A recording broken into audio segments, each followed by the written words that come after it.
Oi, pessoal, tudo bem? Vocês já ouviram falar sobre diversidade biológica? Em nosso planeta, a gente encontra seres vivos de tudo quanto é forma, né? A gente encontra plantas, bactérias e animais. E o que acontece? Vamos pensar, umas plantas eu encontro plantas pequenas, como um musgo, ou planta grande, como por exemplo uma palmeira.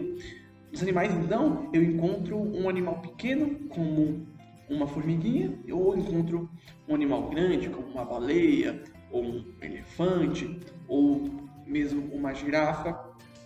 E toda essa diversidade, ela está dividida em domínios. E existem três domínios: domínio arqueia, domínio bactéria e domínio eucária. No domínio bactéria, como o próprio nome já diz, a gente tem as bactérias, que são seres unicelulares, possuem apenas uma célula. E o núcleo, elas não têm um núcleo bem definido.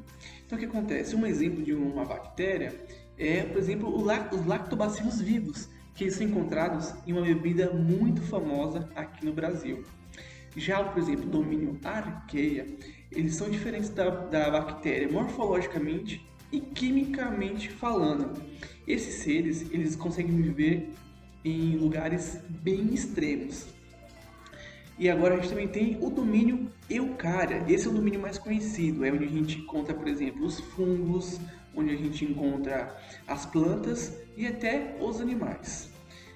Alguns livros ainda trazem, por exemplo, a classificação de reino, mas a minha colega Veridiana vai falar um pouco mais sobre isso.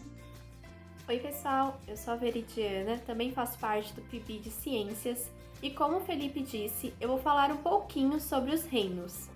Hoje o certo é classificar os seres vivos em domínios, mas muitos livros e apostilas ainda utilizam a classificação em reinos. No caso, são 5 reinos.